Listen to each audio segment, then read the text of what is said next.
তাহাজ্জুদ নামাজ আদায় করার উদ্দেশ্যে মসজিদে প্রবেশ করেছিলেন এক যুবক। তখন প্রায় আনুমানিক রাত 3টে বাজে। তার সাথে এমন একটা জিনের দুর্দশা ঘটনা ঘটে গিয়েছে, আমি গ্যারান্টি দিয়ে বলতে পারি যেটা দেখার পর আপনার চোখ কপালে উঠে যাবে। এমন একটা ভয়ানক ঘটনা যদি মসজিদের সিসি ক্যামেরায় রেকর্ড না হতো, তাহলে হয়তোবা আমরা মসজিদের এই গোপন রহস্য সম্পর্কে একদমই জানতে পারতাম না। চলুন এবার আসল ঘটনা সম্পর্কে কথা বলা যাক।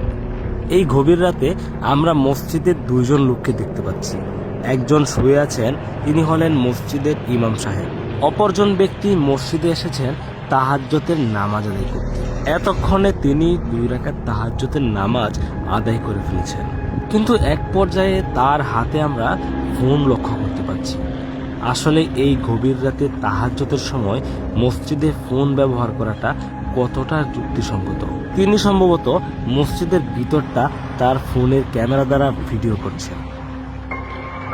আমার মনে হয় মসজিদের ভিতরে যে জিন থাকে, এই বিষয়টা সম্পর্কে তার ন্যূনতম ধারণা নেই।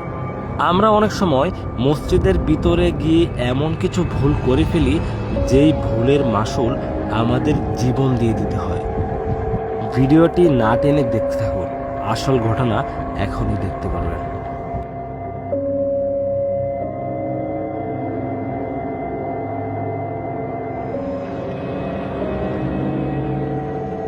এই যে দেখুন, জিনের মার কিন্তু অলরেডি শুরু হয়ে গিয়েছে।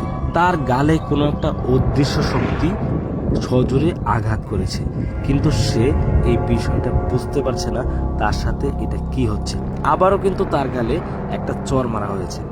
ভিডিওটি দেখতে থাকুন, সামনে আরো ভয়ানক কিছু অপেক্ষা করছে। জিনের মায়ের খাওয়ার পর সে কিন্তু একদমই বোকামনে গিয়েছে। আসলে তার চোখের সামনে কিছু নাই, অথচ তার গালে কোনো একটা কিছু আঘাত করছে। সে এটা বোঝার জন্য সামনের দিকে অল্প অল্প আঘাতে শুরু করল। এই যে দেখেন, জিনের মায়ের কারে বলে এমন এক চর দিছে, যে চরের আঘাতে সে মসজিদের ফ্লোরে যায় পড়ছে। এখন কিন্তু মোটামুটি অজ্ঞানের অবস্থা।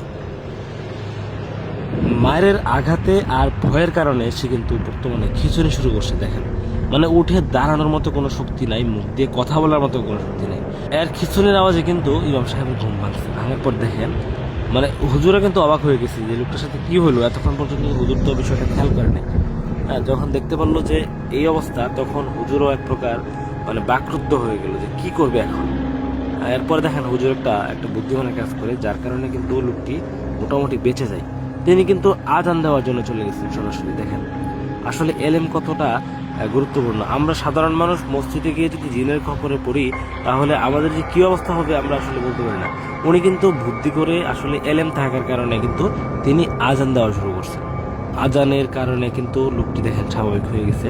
হুজুর আজান শেষ করে লোকটির কাছে যখন আসলেন, দেখলেন যে এক প্রকার অজ্ঞান হয়ে গেছে। হুজুর কিন্তু তাকে জাগানোর চেষ্টা করতেছে।